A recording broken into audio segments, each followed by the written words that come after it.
My name's Polly, like Polly put the kettle on. I love vintagey stuff. I've just moved into a little terraced house by the seaside in my favourite place ever that I grew up in. I'm doing a lot of crafts and projects, and I tell people about them and they seem to find them interesting. So I thought I'd just make some vintagey videos. Today I actually went down to mooch around the charity shops and I got a bunch of stuff for the house. So I thought I'd show that first. Got a selection of records. I have a record player in my tea room. Ta-da! This is my record player. And then in here are all my records. Yeah, so I'm going to show you. Johnny's Greatest Hits. Johnny Mathis. Please don't laugh at me. This is him. This is the front. There's his happy little face. But it is falling apart. But that suggests whoever had it played it a lot, so it might be good. And then there's the record. I already have an Everly Brothers record, but the artwork on this was just cool. Look at that. And it was 50p, so why would I not buy this? And it has classics like Wake Up, Hello Susie, Wake Up. This one looks cool as, and I do not know what to expect from it whatsoever. It could be rubbish. The artwork's really cool, and it says Frank Parcell's Big Orchestra, flashback to 1930. I'm sorry to this man. I do not know this man. He does like Blue Moon, Stormy Weather, I Got Rhythm, Black Bottom. I love brass band music, if you don't know me very well. I think brass band music's really cool. My dad plays trumpet and he has ever since I was a little kid. So I've like kind of grew up around brass band music, and then when I started to get a bit older and like into vintage fashion and like seeing movies, I put the two and two together and I just love brass band music. I think it's cool. If you see brass band music live, it's like an experience that's so different. Like, I love listening to it on a record because it's cool, but when you hear it live, it's like so much happening and it just works, and it's just an experience. I think brass band music is amazing. And then I got these. Nat King Cole, the unforgettable. He does very romantic music. He's got Unforgettable, Straighten Up and Fly Right. Here he is, such a romantic man. Good old Nat King Cole. 50p each, which I don't think is bad. And this thing is a kitchen utensil and it needs a clean, so don't judge it because it still works and you just wash it. It's a pasta drainer, water drainer, but the pattern is a flower, which adorable. Then there's this little like flower pattern on the outside. It's got a little handle. I just think this is really useful. It was £1.50 and I think it was half off as well, so. Next, I got this bit of newspaper. No, it's inside the newspaper. It reminds me of my granddad. It's got like this board. My granddad was a chef on a Navy ship, and he loved to drink whiskey. I don't know what sort of drink he meant to put in here. Yeah, it just reminded me of my granddad. I just thought I would get it because it's cute. So there's that. This was £1. It's like a little old vintage oil thing. It doesn't look like really it's been. I'm gonna sniff it for you. I don't think this has been used. But I don't know if I would use it. Maybe, but I'm probably gonna put it like on a shelf. This needs context. I'm gonna bring you over here. So this is my tea room. Okay, this is my prized possession. This is my tea set, and it's Royal Albert Old Country Roses, and I was really luckily gifted it by a very kind lady that I know, and she said it was her mother's, but then her mother passed away, gave it to her, and then she's not really used it because it's not her style or her thing really. She can appreciate it and how lovely it is, but it was just sort of collecting dust. It's a sentimental thing, you know, so she didn't want it to just go and not know where it went. And so she reached out to me and said, would you like it? Would you use it? I want to know it goes to someone who'd love it. I nearly lost my marbles. This is the most beautiful, like, it's my prized possession. So I love it. But then I lived with my mum and dad. So I had this tea set put in boxes in the loft, but I knew I wanted to display it. And then my sister's husband's grandma got in touch with me through the family and said that they had this cabinet at her brother's house, and he was, I don't know if he was moving out or he was getting rid of some things, but it'd been in the family a long time, but it hadn't been used in a long time, and it was actually her grandma's. It's hella old and full of like love and memories. I've just knocked the key out of it. I'll try and open it. Ta-da! Do you like my tea set? So, that being said, I was in the charity shop and I got part of my tea set that I didn't have, which is surprising because I have a lot of it.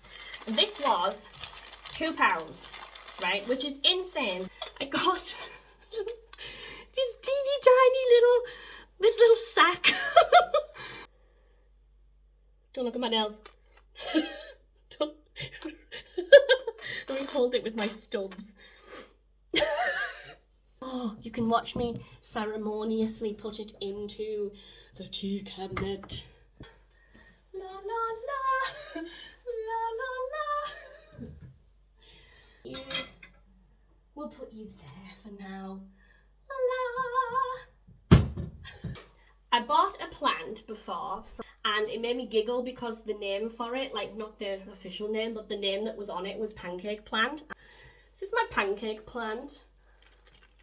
I like the movement, I like the silliness. I put her in my windowsill and she's just really liked it there and she's gotten quite big. So I'm kind of curious, like, how big can she get? Got a new pot. I don't know, it's like a good size and it's kind of elegante. I'm gonna repot her and then put her on the windowsill. Size comparison, it's like that big.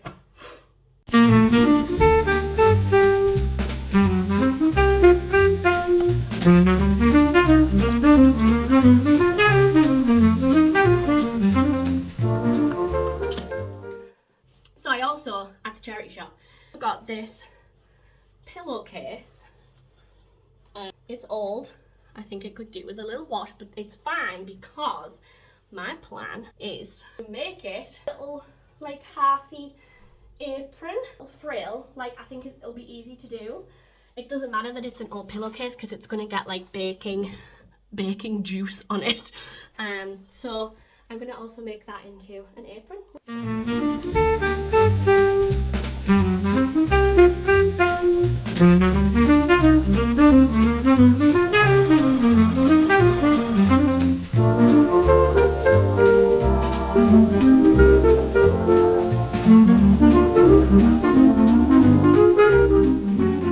Welcome to my kitchen. I feel like I match the walls. So I thought we could put on our apron that we made the other day and make a butterscotch pie. The recipe is from a really cool vintage magazine that I got recently. So this particular magazine is printed in the 50s and it is called Woman magazine. It is British, which I think is pretty cool, and all the articles are just like beautifully illustrated and the adverts. But this is the recipe in question. So it's a butterscotch chiffon pie and it was written by Ruth Morgan. She has a couple of cookbooks out. Ruth Morgan is the food editor for this magazine, and there are a few recipes and different articles in other magazines that I have.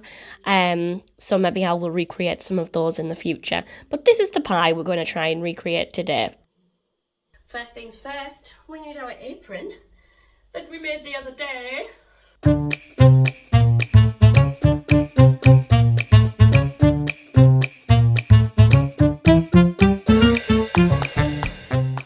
I love making short crust pastry. If you know how to make it, you can make like loads of things, sweet savoury pies, and they use really little ingredients, which I like. So as long as you've got plain flour in your house, a butter or a lard, and some water, good to go. So we have our pie dish. We're going to take some lard and just loop it up.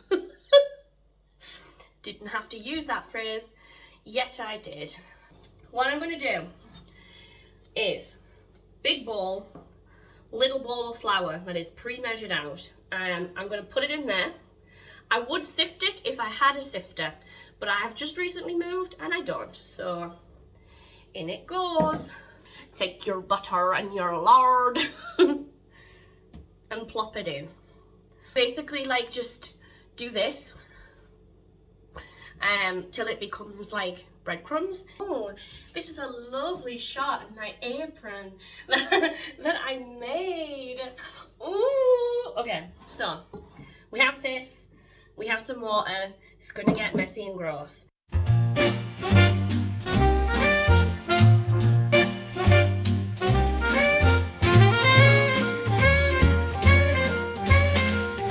There's our little baby.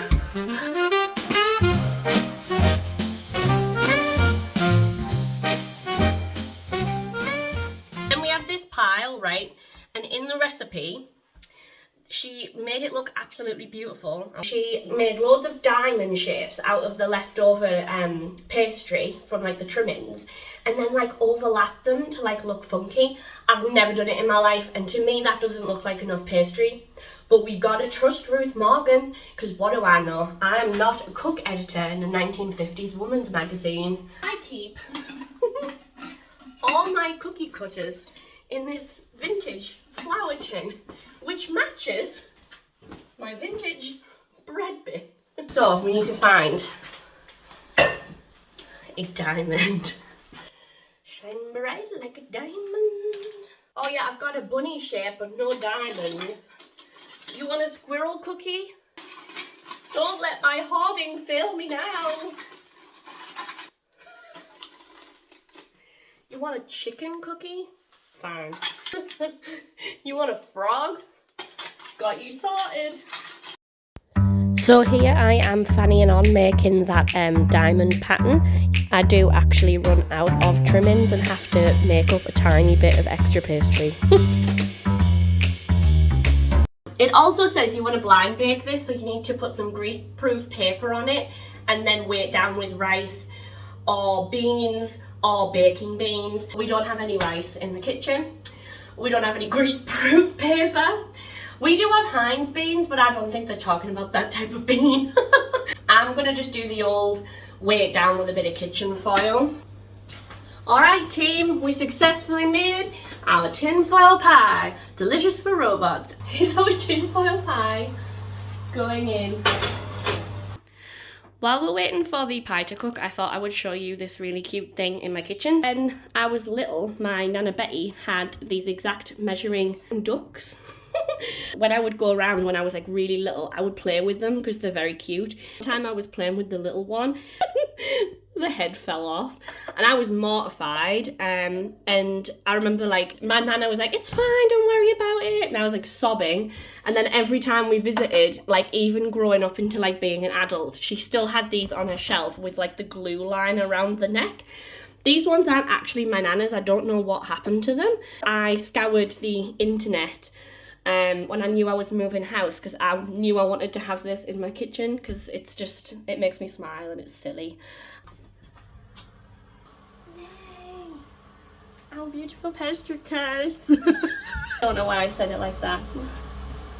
Now I have to separate the egg whites and the egg yolks, and I haven't done this in a long time.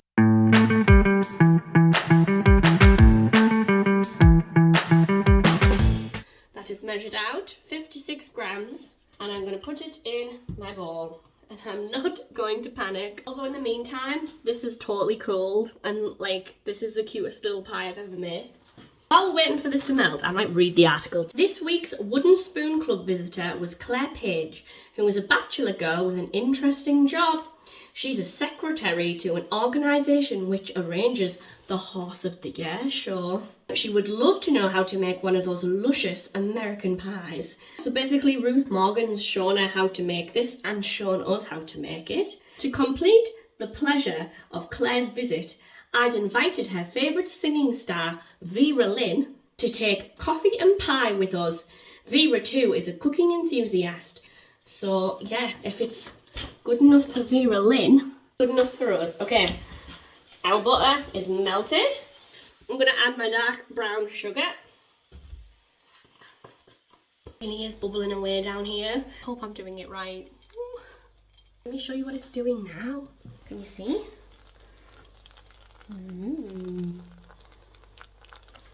blubbering.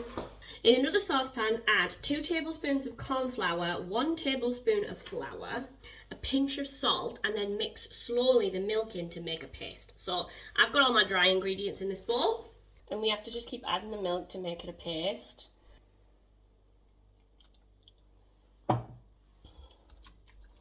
Oh no. So we're going to make this a paste, then pour our sugar syrup thing on top of it, get it boiling, all mixing together nice and good. Then take it off the heat, add the egg yolks in, and then heat gently for 1 minute, and then add the vanilla essence in. It's a lot. I'm putting it in. Oh my god. Oh, it smells like caramel. Is that what we're making? Caramel? Is that what like butterscotch is? I tried to find pictures of what Ruth Morgan looked like online. She was like the cooking editor for that magazine for like a long time. She did articles every week. Seemed like, I don't know whether she personally knew a lot of celebrities at the time or whether it was just set up through the magazine. So I expected that I would be able to find a picture of her pretty easily. But when you like look on the internet, like she has a couple of cookbooks out, like from the 50s and 60s.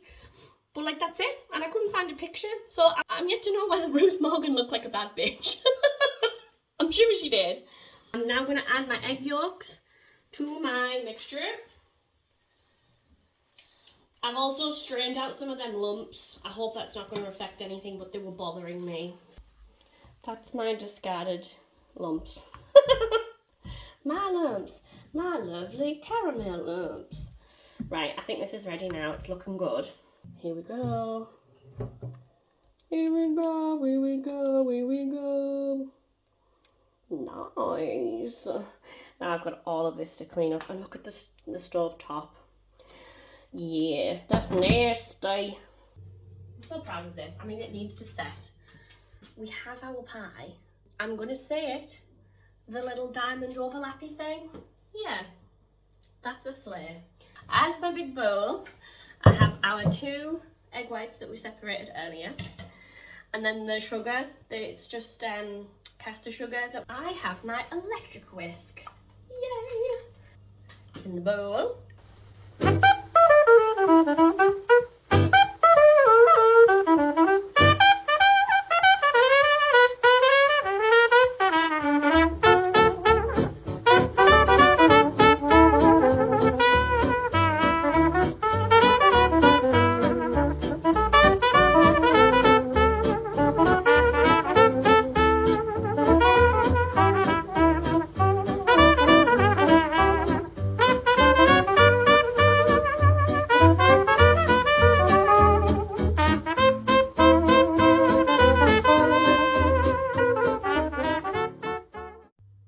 Okay, it's time to get it out the oven.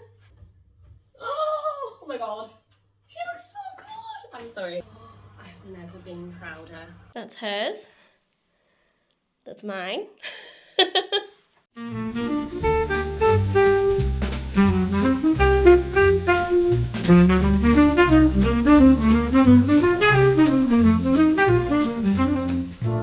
fear I will never make a pie as good as this ever again. I cannot tell you how impressed I am with that recipe. I didn't know what to expect. I think the diamonds around the crust, I'm going to do that now for my pies, because what a great idea. I know it was a little bit of a faff, but you're using up all of your stuff and you're making your pie prettier. So sometimes I just throw like bits in the bin at the end. So yeah, I'm pretty pleasantly surprised with that recipe. Thank you for hanging out with me today, listening to all of the vintage things that I bought, watching me make an apron out of a pillowcase, and then recreating a 1950s butterscotch pie recipe from an old magazine that I have.